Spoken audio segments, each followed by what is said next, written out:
Assalamualaikum warahmatullahi wabarakatuh. Berjumpa lagi dengan saya, Rudali Setri Widodo. Pada perjumpaan kita hari ini, kita akan membahas tentang apa yang akan kita pelajari di kelas 11, terutama untuk kelas 11 APHBI, bisnis pengolahan hasil perikanan. Sebelumnya saya ucapkan selamat kepada kalian yang telah berhasil untuk naik tingkat ke kelas 11. Kenaikan tingkat ini juga diiringi dengan tanggung jawab yang lebih tinggi daripada di kelas 10. Saya mulai saja. Di kelas 11 kita akan banyak belajar tentang aspek pengolahan, penanganan mutu, serta keamanan pangan yang merupakan pengembangan dari pembelajaran di kelas 10. Di kelas 10 kalian sudah mempelajari materi tentang dasar penanganan, dasar proses, dasar pengendalian mutu dan keamanan pangan. Itu menjadi bekal untuk materi pembelajaran di kelas 11 dan kelas 12. Model pembelajaran di kelas 11 saya akan menggunakan model pembelajaran production based learning atau metode pembelajaran atau model pembelajaran berbasis produksi. Pada model pembelajaran ini, maka kalian akan dituntut untuk menghasilkan suatu produk berdasarkan SOP yang sudah ada. Jadinya kalian melakukan produksi sesuai dengan SOP yang telah ada. Sebagai materi pertama yang akan kita bahas yaitu tentang produksi hasil perikanan secara tradisional. Apa itu produksi hasil perikanan secara tradisional? Yaitu segala macam atau berbagai macam proses pengolahan, pengendalian mutu, serta keamanan pangan yang melekat kepada produk hasil perikanan tradisional. Apa itu produk hasil perikanan tradisional? Yaitu berbagai macam produk yang diolah secara tradisional, tidak menggunakan peralatan yang mahal. Biasanya resep pembuatannya diturunkan secara turun-temurun menurut resep keluarga. Tidak membutuhkan peralatan yang mahal, banyak mempergunakan pergerakan personel atau pergerakan manusia, dan dikelola secara kekeluargaan, dikemas secara sederhana. Itu adalah salah satu ciri dari produk tradisional. Apa yang akan kita bahas pada produk perikanan secara tradisional? Yang pertama adalah melaksanakan produksi hasil perikanan tradisional yang berbasis pada proses penggaraman, pengeringan, pemindangan, pengasapan, dan fermentasi. Ya, seperti yang kita ketahui di masyarakat, berbagai macam produk tradisional diantaranya adalah ikan asin, ikan kering, ya. Kemudian ada ikan pindang, ada ikan asap, kemudian juga ada kecap ikan, kemudian saus tiram. Ya. Walaupun untuk kedua produk terakhir ini sudah mulai masuk pada mekanikal atau produk pengolahan modern, tapi basicnya adalah fermentasi, jadi dia masuk pada pengolahan tradisional. Nah, kemudian dari kumpulan analisa usaha tersebut harus kita simpan supaya tidak berceceran atau hilang, dan juga menjadi bahan evaluasi nanti pada waktu kita ingin memperluas usaha kita, ya. Karena itu perlu adanya suatu proses pembukuan administrasi, ya. Mulai dari berapa modal yang sudah dikeluarkan, berapa biaya tetap yang harus dikeluarkan, berapa biaya variabel yang harus dikeluarkan, lalu berapa jumlah pendapatan yang diperoleh dari penjualan, dan kemudian berapa total keuntungan yang kita dapatkan, yaitu pendapatan dikurangi dengan biaya. Setelah itu baru kemudian kita melakukan proses pemasaran. Nah, proses pemasaran ini beraneka ragam, bisa berupa pemasaran secara langsung, kita bertemu dengan konsumen, atau kita penjualan tidak langsung, misalnya melalui pedagang di pasar. Kita memproduksi, kita jual kepada pengepul, kemudian pengepul itu menjual kepada konsumen, itu berarti tidak langsung. Atau kita bisa menggunakan yang era kekinian, yaitu dengan penjualan online, ya.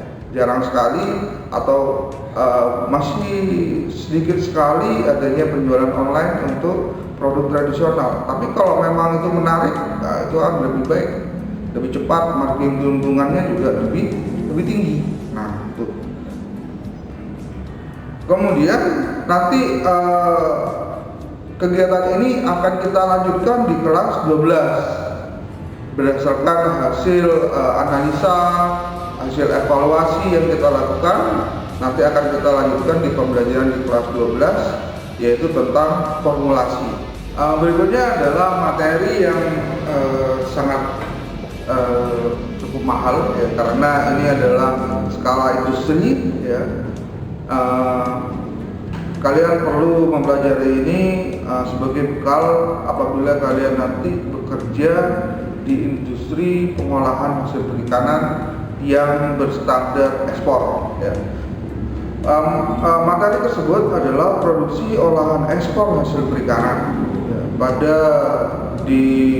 Pada kelas 11, ya, kita akan banyak mempelajari tentang pembekuan, pengolahan ikan segar dan pengolahan ikan beku standar ekspor, ya, serta olahannya, ya.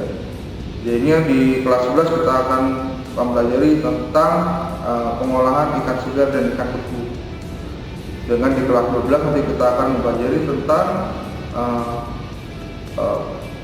pengolahan udang, moluska, kemudian kerang-kerangan dan lain-lain, ya, selain ikan, tapi yang standar ekspor.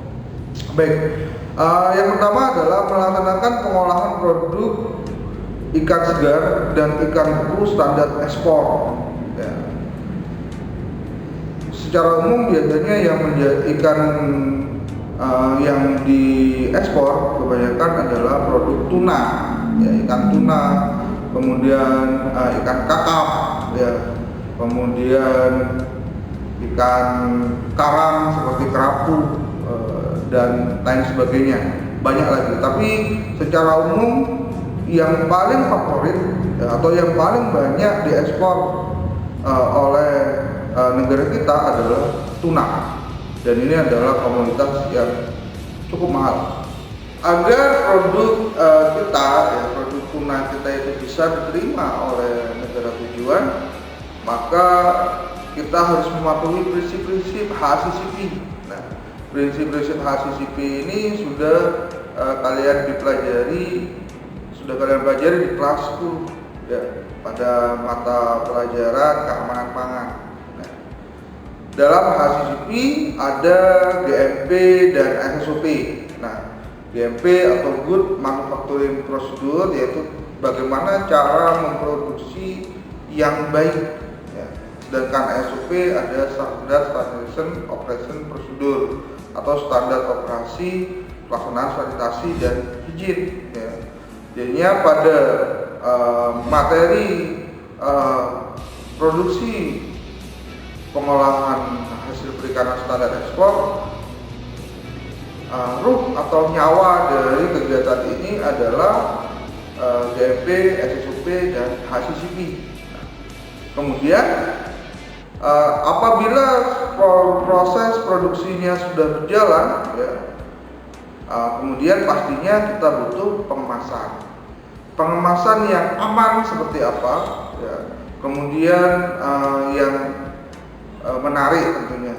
Ya, tapi karena ini dalam bentuk produk ekspor, maka biasanya hanya berupa master karton nanti. Jadinya ada tiga kemasan, ya, ada kemasan primer yaitu yang bersentuhan langsung dengan produk, biasanya berupa plastik polietilen. Kemudian ada styrofoam. Styrofoam ini berfungsi untuk mencegah adanya goncangan supaya produk di dalamnya itu tidak rusak karena benturan. Nah, kemudian kemasan tersier, yaitu yang melapisi kemasan sekunder, biasanya berupa master karton. Nah, pada master karton inilah kemudian kita bisa menggunakan merek, terus kemudian keterangan-keterangan yang diperlukan seperti tanggal produksi, tanggal kadaluarsa, nama pabrik yang memproduksi, lalu saran penyimpanan, saran penyajian, dan lain-lain. Ya, biasanya kemasan karton ini akan disablon dengan gambar dan tulisan yang menarik.